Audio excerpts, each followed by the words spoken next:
ఎన్నికలైపోయాయి. తెలంగాణలో మళ్ళీ కొత్త పీసీసీ గొల మొదలైంది.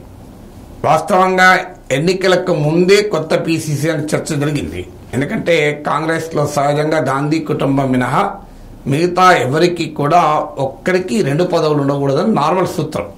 అఫ్కోర్స్ దీనికి ఎగ్జామ్షన్లు ఇస్తూ ఉంటారు, కానీ జనరల్ ప్రిన్సిపల్. సో పీసీసీ అధ్యక్షుడిగా ఉన్న రేవంత్ రెడ్డి ముఖ్యమంత్రి అయ్యారు. సో ముఖ్యమంత్రి కావడంతోనే కొత్త పీసీసీ అధ్యక్షుడు ఎవరని చర్చ జరిగింది. కానీ ఎన్నికలు వచ్చాయి. ఈలోగా అసెంబ్లీ ఎన్నికలకు పార్లమెంట్ ఎన్నికలకు మధ్య పెద్ద గ్యాప్ లేదు గనక ఆ రిస్క్ కాంగ్రెస్ హైకమాండ్ తీసుకోలేదు. రేవంత్ రెడ్డి నాయకత్వాన్ని అసెంబ్లీ ఎన్నికల్లో అనూహ్యమైన అపూర్వమైన విజయం సాధించాం గనక let's go with Revanth Reddy అని నిర్ణయం తీసుకొని అలాగే ఎన్నికలకు పోయింది. అందువల్ల ఎన్నికల తర్వాత అనివార్యంగా పీసీసీని మారుస్తారు. ఎందుకంటే 2 పదవుల్లో ఒకరిని ఉంచారు. అందులో కాంగ్రెస్ హైకమాండ్ క్యారెక్టర్ ఏంటంటే ప్రాంతీయ నేతలు బలపడకుండా ఉండడానికి ముఖ్యమంత్రి పీసీసీ ఒక్కరే ఉండరు. చాలా సందర్భాల్లో ముఖ్యమంత్రికి పడని వ్యక్తిని, ముఖ్యమంత్రి రైవల్ గ్రూప్లో ఉన్న వ్యక్తిని పీసీసీగా కూడా పెడుతూ ఉంటారు. మీకు రాజస్థాన్లో మీకు అశోక్ గెలాట్ ముఖ్యమంత్రిగా ఉంటే సచిన్ పైలట్ తిరుగుబాటుకు ముందు పీసీసీ, సిద్ధరామయ్య ముఖ్యమంత్రిగా ఉంటే డీకే శివకుమార్ పీసీసీ. మనకు ఉమ్మడి ఆంధ్రప్రదేశ్లో మీరు గుర్తుండే ఉంటుంది, రాజశేఖర్ రెడ్డి లాంటి అత్యంత బలవంతుడు ఆయన కాంగ్రెస్ పార్టీలో 90% ఆయనకే, ఇక 10% మాత్రమే ఏళ్ల మీద లెక్కబట్టే వాళ్ళు మాత్రమే వైఎస్ వ్యతిరేకులు ఉండేవారు. పి జనార్దన్ రెడ్డి, శశిధర్ రెడ్డి, వి హనుమంతరావు, మధు యాష్కి, ఇలా డి శ్రీనివాస్, ఇలా 4-5 ఉండే. మైసూరారెడ్డి, కానీ మైసూరారెడ్డి తర్వాత రాజశేఖర్ రెడ్డి సీఎం కావడంతోనే టీడీపీలోకి వెళ్ళిపోయాడు. సో ఈ మొత్తం మందిలో కూడా ఇంతే, ఎక్కువ మంది ఉండేవాళ్ళు కాదు. సో రాజశేఖర రెడ్డి అంత పవర్ఫుల్ లీడర్ ఉండే. కానీ ఆ రాజశేఖర రెడ్డి సీఎం ఉన్న సమయంలో కూడా కాంగ్రెస్ హైకమాండ్ ఆయన అసమ్మతివాది, ఆయనను వ్యతిరేకించే డి శ్రీనివాస్ను పీసీసీ ప్రెసిడెంట్గా పెట్టారు. 2004లో 2009లో 2 సార్లు రాజశేఖర రెడ్డి ముఖ్యమంత్రి అయిన సమయంలో PCC president Rajasekhara Reddy supporter కాదు, డి శ్రీనివాస్. రాజశేఖర రెడ్డిని వ్యతిరేకించే వ్యక్తే పీసీసీగా ఉండే. అది కాంగ్రెస్ హైకమాండ్ కల్చర్. అయితే అప్పటికి ఇప్పటికో తేడా ఉంది.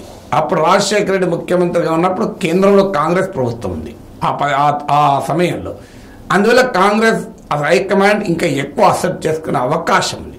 కానీ ఇప్పుడు అది కాదు. ఇప్పుడు కాంగ్రెస్ హైకమాండ్ ఆ స్థాయిలో బలం లేదు. ఈ ఎన్నికల్లో కాస్త రివైవ్ కావచ్చు, కానీ 2004 నాటి వైభవం అయితే కాంగ్రెస్కు వచ్చే అవకాశం దాదాపు లేదు. Very remote probability. అందువల్ల తెలంగాణ కాంగ్రెస్కు రేవంత్ రెడ్డి అనుకూలు నియమించబడతాడా, రేవంత్ రెడ్డి వ్యతిరేకులు నియమించబడతారా, రేవంత్ రెడ్డి పట్ల న్యూట్రల్గా ఉండే వ్యక్తిని నియమిస్తాడా? ఇప్పుడు ఇది తెలంగాణ కాంగ్రెస్లో హైకమాండ్ ఆపరేషన్ ఏంటి అనేది ఇప్పుడు చర్చ. ఈ ప్రశ్నకు ఆన్సర్ కావాలంటే జూన్ 4 దాకా ఆగాల్సిందే. నా అంచనా జూన్ 4కు ముందు పీసీసీ నియమించకపోవచ్చు. ఎందుకంటే ఈ ఎలక్షన్ రిజల్ట్స్లో గనక తెలంగాణలో కాంగ్రెస్ పార్టీ మంచి పర్ఫార్మెన్స్ చూపితే, ఇప్పుడు రేవంత్ రెడ్డి 9-13 అంటున్నాడు, ఆ లెక్కన మంచి పర్ఫార్మెన్స్ చూపెట్టి బీజేపీ కన్నా ఎక్కువ సీట్లు తెచ్చుకుంటే డెఫినెట్గా రేవంత్ రెడ్డి కోరుకున్న వ్యక్తి పీసీసీ అయ్యే అవకాశం ఉంటుంది. అట్లీస్ట్ రేవంత్ రెడ్డికి పక్కలో బల్లం కాని వ్యక్తి అని అవుతాడు. ఎందుకంటే ఒక చీఫ్ మినిస్టర్ను బలహీనపరిచేటువంటి పని చేయకపోవచ్చు. అందులో కాంగ్రెస్ పార్టీ బలంగా కేంద్రంలో లేనప్పుడు రాష్ట్రంలో ఈ రాజకీయం చేస్తుందా అనేది అనుమానాస్పదమే. అందువల్ల రేవంత్ రెడ్డికి నాయకత్వం బలంగా ఉండాలి అంటే కాంగ్రెస్కి ఎక్కువ సీట్లు రావాలి. ఎందుకంటే ఆల్రెడీ ఎమ్మెల్యేలో అత్యధికులు రేవంత్ రెడ్డి అనుకూలు ఉన్నారు. అందుకే ఆయనను ముఖ్యమంత్రి చేయగలిగింది హైకమాండ్. వితిన్ 48 అవర్స్ బట్టి విక్రమార్క, ఉత్తమ్ కుమార్ రెడ్డి ఇలాంటి సీనియర్లు పోటీ పడ్డా చాలా సులభంగా రేవంత్ రెడ్డి ముఖ్యమంత్రి కాగలిగాడు వితిన్ 48 అవర్స్. వాస్తవంగా వితిన్ 24 అవర్స్ నిర్ణయం జరిగింది.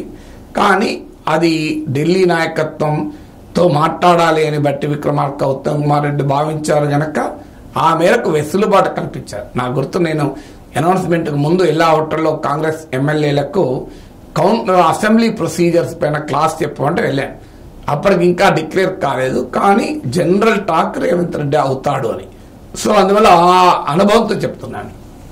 అలా రేవంత్ రెడ్డికి ఎమ్మెల్యేలలో అనుకూలత ఉంది. ఇప్పుడు ఎంపీలు కూడా గెలిస్తే వాళ్ళు గెలిచిన వాళ్ళు రేవంత్ రెడ్డి మనుషులా కాదా తర్వాత సంగతి. కానీ రేవంత్ రెడ్డి ముఖ్యమంత్రిగా పిసిసి అధ్యక్షుడిగా వాళ్ళని గెలిపించారు కనుక అంత సులభంగా రేవంత్ వ్యతిరేకుల్ని హైకమాండ్ పెట్టే ధైర్యం చేయదు.